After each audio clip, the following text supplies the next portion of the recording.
Junior NTR cinema ఒక దాంట్లో ఆలో ఇదే 'అరవింద సమేతలోన' అనుకుంటా. డైలాగ్ ఉంటది. తరానికి ఒక్కడొస్తాడు. అతను ఆహ్, సరికొత్త విప్లవం సృష్టిస్తాడు. సరికొత్త ఆలోచనలు సృష్టిస్తాడన్నది. చంద్రబాబు నాయుడు గారు ఒక విప్లవాన్ని ఆనాడు సృష్టించారు.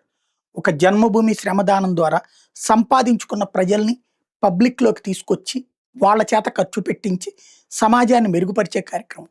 రైతు బజారు లాంటి ఒక విధానాన్ని తీసుకొచ్చి, రైతులు తమ కూరల్ని నేరుగా అమ్ముకునేటటువంటి, తమ పంటలు నేరుగా అమ్ముకునే ఒక బజార్‌లను సృష్టించి అదొకటి.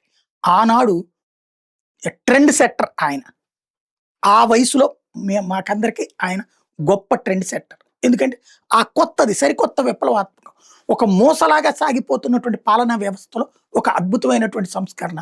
అట్లాగే ఆహ్, ఆకస్మిక తనిఖీలు, దన్మని చెప్పి పట్టుకోవడాలు, అలాగే ప్రభుత్వ కార్యాలయంలో ఉచ్చబోయించాడు ఆ రోజున ఆయన. అవినీతిని నియంత్రించే మగాడు.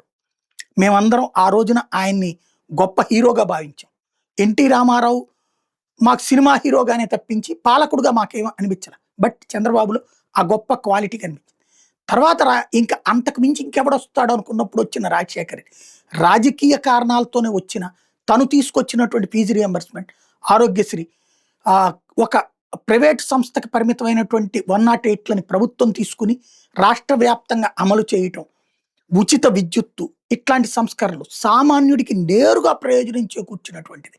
విద్య అంటే వణికిపోయే పరిస్థితి, వైద్యం అంటే విలవిలలాడే పరిస్థితుల నుంచి ధైర్యంగా దర్జాగా చదువుకోవచ్చు, దర్జాగా ఆసుపత్రికి ట్రీట్మెంట్ తీసుకోవచ్చు అనేటటువంటి ఒక భరోసానిచ్చింది.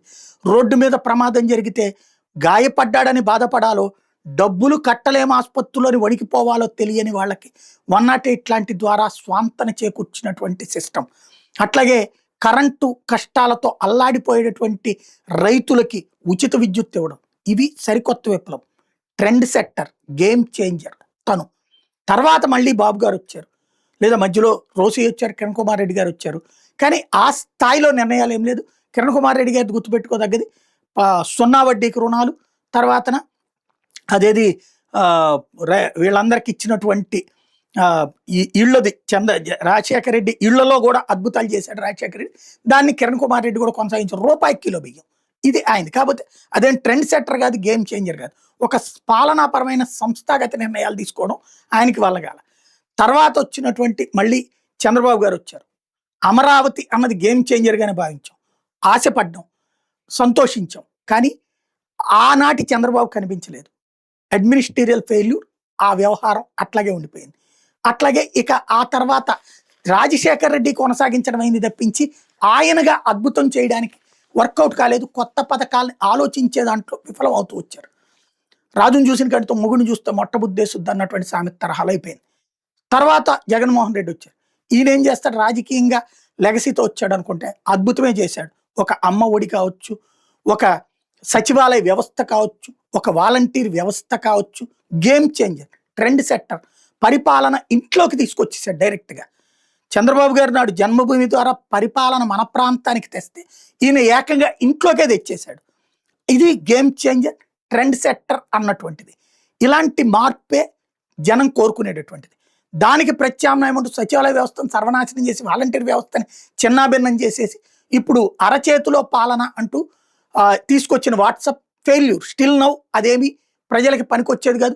వాలంటీర్ తరహా సేవలు అయితే దాని నుంచి అందట్లేదు. కాబట్టి అది ట్రెండ్ సెట్టర్, గేమ్ చేంజర్ నుంచి మళ్ళీ వీళ్ళ ముద్ర ఏదన్నా వేసుకుంటారంటే ఇంకా కాలం ఏమైనా భవిష్యత్తులో బాగుపడితే అద్భుతం. కానీ ఎప్పుడైనా సరే సినిమా రిలీజింగ్ రోజు వచ్చేటటువంటి టాకే ముఖ్యం. ఇక్కడ ఆ టాక్లో వాళ్ళ వాట్సాప్ సర్వీస్ అనేది ఫెయిల్యూర్ ఓ రకంగా చెప్పాలంటే. ఏమైనా భవిష్యత్తులో బాగుపడితే ఏమైనా చూద్దాం. ఇది ఒక ఆస్పెక్ట్. ఇదంతా ఇప్పుడు ఎందుకు చెప్పాల్సి వస్తుందంటే 15 ఏళ్ల పాటు జగన్ ప్రభావం ఉంటుందని భావించబట్టినే కదా ఇలా ముగ్గురు కలిసి 15 ఏళ్ళు ఉంటామంటుంది. 15 ఏళ్ల పాటు జగన్ ప్రభావం ఉంటుంది. రాజశేఖర రెడ్డి ప్రభావం, జగన్ ప్రభావం 15 ఏళ్ల పాటు ఇంకా ఉంటుంది ప్రజల మెదళ్లలో. రోజు మన చేతిలో ఉన్న పత్రికలు, రోజు మన చేతిలో ఉన్న సోషల్ మీడియా, రోజు మన చేతిలో ఉన్నటువంటి అమ్ముడుపోయిన మేధావులతో అబద్ధాల్ని అసూగా ప్రచారం చేయించి, వ్యతిరేక ప్రచారాలు చేయించి, తప్పుడు ప్రచారాలు 15 ఏళ్ల పాటు చేస్తే అప్పటికి జగన్మోహన్ రెడ్డిని పక్కన పెట్టించి అప్పుడు మనలో మనం కొట్టుకుందాం అనేటటువంటి ఆలోచన వచ్చిందంటే జగన్ చాలా బలమైనటువంటి వాడనే కదా. ఇక్కడ జగన్ గుర్తుపెట్టుకోవాల్సిన అంశం ఏంటంటే, జగన్ అనేవాడిని తట్టుకోలేక రాష్ట్రాన్ని విభజించి పడేసింది సోనియా గాంధీ.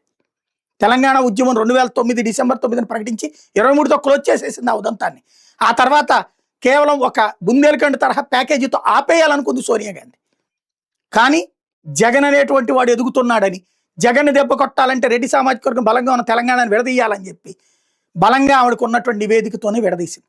జగన్ కోసం రాష్ట్రాన్ని విడదీసింది కానీ తెలంగాణ ప్రజల కోసం అని చెప్తే అమాయకత్వం. అది ఆ ప్రజల త్యాగాలు అన్ని 100 మంది చచ్చిపోయేదాకా ఎందుకు ఆగినట్టు నిజంగా చేయాలనుకుంటే. 2004-9 మధ్యలోనే చేయొచ్చు కదా, 9 ప్రకటన తర్వాతనే చేయొచ్చు కదా, ఎందుకు చేయలేదు అంటే అక్కడే అర్థమైపోతుంది.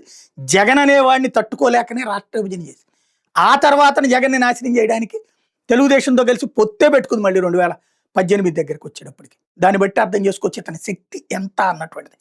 అదే జగన్మోహన్ రెడ్డి ఒక్కడిగానే కొట్టుకుంటున్నాడు. ఇటు పక్కన ముగ్గురు గెలిస్తే కానీ గెలవట్లేదు. 14లోనైనా 19లోనైనా 19లో జగన్ వ్యతిరేక అంటే ప్రభుత్వ వ్యతిరేక ఓటు జగన్కి పోకు కాకుండా చీల్చడం కోసం విడిగా పోటీ చేయాల్సి వచ్చింది పవన్ కళ్యాణ్. మళ్ళీ ఇప్పుడు కలిసి పోటీ చేయాల్సి వచ్చింది. అంటే జగన్ అనేటటువంటి వాడు ప్రభావం చాలా స్ట్రాంగ్గా ఉంది. రాజశేఖర రెడ్డి జగన్ లెగసీ. దీన్ని అధిగమించడానికి మీడియా, సోషల్ మీడియా ఏది పెయిడ్ అన్నను నేను డబ్బులకి తీసుకుని వాళ్ళు అమ్ముడుపోయారని చెప్పను మేధావులు, వాళ్ళని ఈ విధంగా మనం మోటివేట్ చేసాం. ఆ మోటివేటెడ్ పర్సన్స్ చేసేటటువంటి దాని ద్వారా జగన్ని తొక్కాలనుకుంటున్నారు. అయినా కూడా 15 ఏళ్ళు ప్రభావం ఉందంటే గ్రేటే.